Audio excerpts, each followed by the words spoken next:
Well, everyone, believe it or not, Apple actually ended up going through and removing basically the best iPhone that they've ever made. Now, I honestly don't know why they did this. I feel like they should have kept this iPhone, laying around for a little bit, but it is what it is. We can't go inside of Apple's head and change what they've already done. So what was this best iPhone? Was it the iPhone 12 that they just discontinued? Nope. But what, was it the iPhone 14 Pro? Was it the iPhone 14 Pro Max? I kind of do think the best overall iPhone that Apple was selling, not the best one of all time, but a decent one that they were selling that I think was the best priced iPhone for sure, was probably the iPhone 13 mini. And Apple has pretty much just discontinued this iPhone completely. Now, there is still some room for this iPhone to come back in the future, not necessarily in terms of like the actual, iPhone itself, but probably the iPhone SE, like, reincarnated kind of iPhone. And I think that would be a very cool thing. I really, really hope Apple ends up doing something like that, because that would be a monumental change, and that's exactly what's needed for their iPhones. But in my opinion, with the iPhone 13 mini,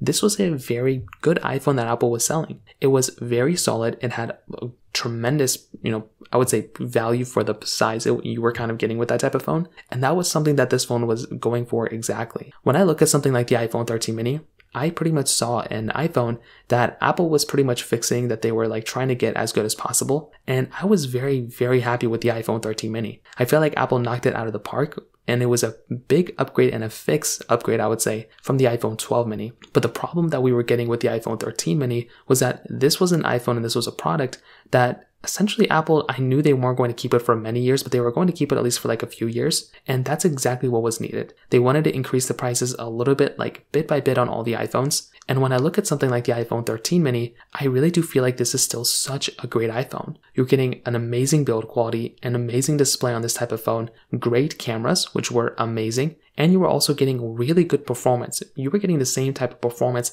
that you were kind of getting on an iPhone 13 Pro, kind of, not necessarily. You had less RAM and not as good of a chipset, but it was still very close. And that was a very cool thing because you were getting it in such a smaller size. So I think that was a monumental thing that Apple ended up doing with the iPhone 13 mini. And that made me very, very happy. It wasn't a perfect iPhone by any means, but it was a very, very good iPhone that I loved a lot. So from that perspective, that specific iPhone really got a thumbs up from me. I really love that, iPhone. The other thing to keep in mind with the 13 mini was that this specific product was so much, it was getting, upgrades, it was getting price decreases and, price marks, which were cool. But then eventually Apple discontinued it. And that's pretty much where we are at now. And I still think this iPhone is worth buying. I still think it's a tremendous iPhone, but I do feel like hopefully this iPhone ends up coming back in the future, maybe in terms of the iPhone SE lineup, but I guess we're going to have to see what happens in the future. So that pretty much covers it up. If you have any other thoughts or questions, let me know in the comment section below. Hit the like button, that'll mean so much, but definitely hit that subscribe button. More importantly than everything else, I love every single one of you guys. Hopefully I'll catch you guys in the next video. Peace out, till then.